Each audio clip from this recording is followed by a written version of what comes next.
Hello students, स्वागत करती हूँ आपका आपके अपने YouTube channel each one teach one में। स्टूडेंट्स, आज हम कक्षा 12 के सामान्य हिंदी के अंतर्गत पवनदूतिका नामक अध्याय को पढ़ेंगे, जिसके कवि अयोध्या सिंह उपाध्याय हरिऔध जी हैं। हरिऔध जी के महाकाव्य प्रिय प्रवास से यह पवनदूतिका अंश अवतरित है। इस अंश में वियोगिनी राधा की मार्मिक व्यंजना प्रस्तुत हुई है। संस्कृत काव्यों में प्रणीत परंपरा के अनुरूप यहाँ राधा ने पवन को अपनी संदेशवाहिका अर्थात दूत बनाकर श्री कृष्ण के पास भेजा है। इसी क्रम में एक ओर तो राधा के उदात्त चरित्र के दर्शन होते हैं और दूसरी ओर कृष्ण के सम्मुख अपनी विरह विदग्ध स्थिति को प्रकट करने के लिए प्रस्तुत सटीक उपमान विधानों का चित्रण स्वाभाविक ही सहृदय को आकृष्ट कर लेता है। राधा का चित्रण यहाँ एक आधुनिक नारी के रूप में किया गया है। तो प्यारे बच्चों, आइए हम शुरू करते हैं पवनदूतिका क्यों। बैठी खिन्ना एक दिवस वे गेह में थी अकेली, आके आंसू दृग युगल में थे धरा को भिगोते, आई धीरे इस सदन में पुष्प सगंध को ले, प्रातः वाली सुपवन इस काल वातायनों से। प्यारे बच्चों, अब हम इसकी व्याख्या को देखेंगे। सबसे पहले हम इसका संदर्भ लिखते हैं। संदर्भ होगा प्रस्तुत पंक्तियाँ अयोध्या सिंह उपाध्याय हरिऔध द्वारा रचित महाकाव्य प्रिय प्रवास से हमारी पाठ्य पुस्तक काव्यांजलि में संकलित पवनदूतिका शीर्षक से उद्धृत है। बच्चों, यहाँ पर आप लोग राधा के एक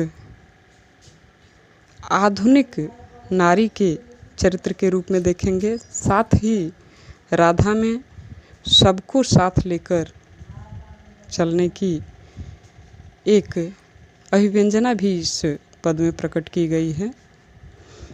यहाँ पे राधा दुखी हैं, लेकिन जैसे जैसे इस पद्यांश पवनदूतिका में हम आगे बढ़ते जाएंगे, देखते जाएंगे कि राधा कितनी सहृदयता से सभी के बारे में सोचती हैं। तो शुरू करते हैं। बैठी खिन्ना एक दिवस वे गेह में थी अकेली। खिन्ना यानी दुखी होकर, गेह यानी घर में। एक दिन दुखी होकर के राधा घर में अकेली बैठी थी।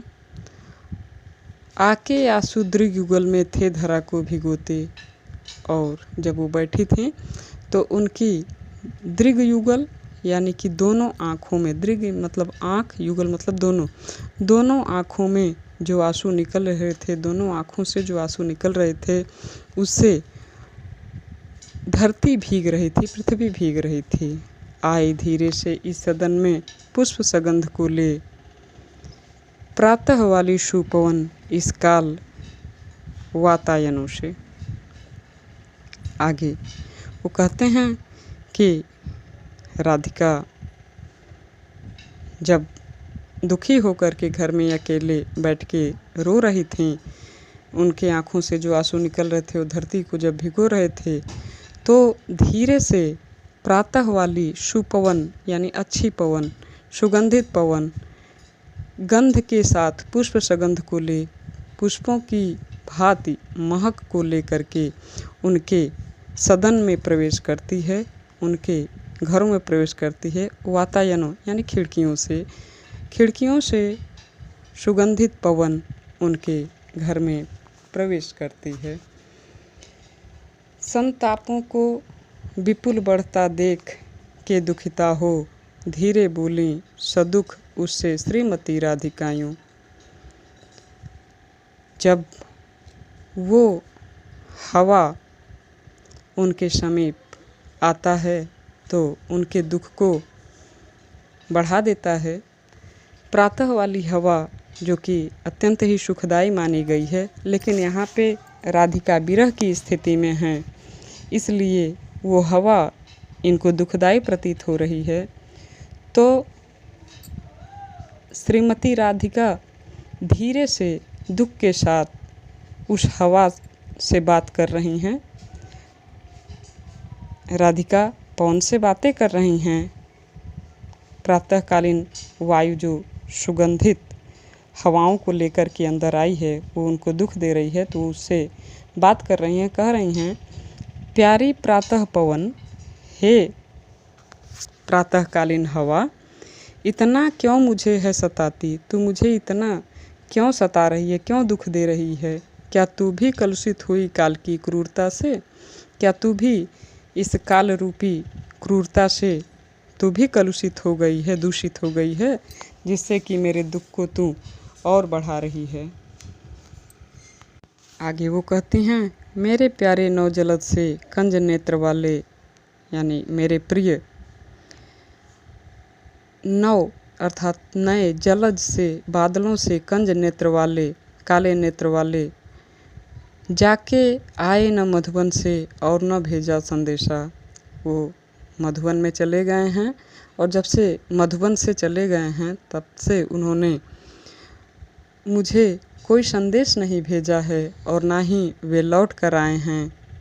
मैं रो रो के प्रिय विरह से बावली हो रही हूँ। मैं रो रो करके प्रिय के विरह से पागल हो रही हूँ, बावली हो रही हूँ। जाके मेरी सब दुख कथा श्याम को तू सुना दे। इस पद में श्रीमती राधिका पवन को दूतिका बना करके कह रही हैं कि हे पवन दूतिका, तू जा और मेरी सारी दुख भरी कथा तू श्याम सुंदर को सुना दे कि ज्यों ही मेरा भवन तज तू अल्प आगे बढ़ेगी, जैसे ही तू मेरा घर त्याग करके छोड़ करके थोड़ा सा भी तू आगे बढ़ेगी, शोभा वाली सुखद कितनी मंजु कुंजें मिलेंगी तुझे। शोभा वाली बहुत सारी लताओं से भरी हुई बाग बगीचे उपवनें मिलेंगी। प्यारी छाया मृदुल स्वर से मोह लेंगी वे तुझे वे, तो भी मेरा दुख लख वहाँ जा न विश्राम लेना। वो कहती हैं कि प्यारी प्यारी छाया और मृदुल स्वर से वो तेरा मन मोहेंगी, तुझे अपने पद से विचलित करेंगी, लेकिन तू भी मेरा दुख देख करके वहाँ पे रुक मत जाना, वहाँ जाके विश्राम मत लेना, तू मेरा संदेश लेकर के श्री कृष्ण के पास अवश्य ही जाना। आगे वो कहती हैं कि थोड़ा आगे सरस रव सा धाम सत पुष्प वाला, अच्छे अच्छे बहुत द्रुम लतावान सौंदर्यशाली। थोड़ा सा आगे जाओगी तो तुम्हें रस से भरा हुआ सत पुष्प वाला एक अच्छा वन मिलेगा, अच्छा धाम मिलेगा।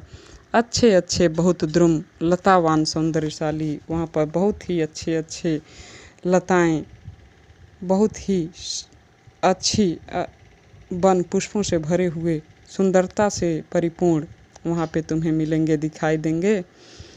प्यारा वृंदा विपिन मन को मुग्धकारी मिलेगा, और वहीं पर प्यारा वृंदावन, वृंदा विपिन माने वन, वृंदावन मन को मोहने वाला, मुग्धकारी मोहने वाला मिलेगा। आना जाना, तुम उसमें आना भी जाना भी इस विपिन से मुँह माना न होना, आना और जाना, लेकिन तुम इस वन को देख करके मोहित न होना। तुम मेरा संदेशा लेकर के हे पवन दूतिका श्री कृष्ण के पास चली जाना और मेरी दुखों को उनके सामने कह देना, उजागर कर देना। प्यारे बच्चों, अब हम इसके अगले पद को अगली कक्षा में पढ़ेंगे। यदि आप लोगों को मेरा पढ़ाया पसंद आता है तो प्लीज़ इसे लाइक, शेयर एंड कमेंट करें। अभी तक यदि आपने मेरे चैनल को सब्सक्राइब नहीं किया है तो प्लीज़ इसे सब्सक्राइब भी करें, साथ ही बेल आइकन को प्रेस करें ताकि मेरे सारे नोटिफिकेशन आपको मिलते रहें। धन्यवाद।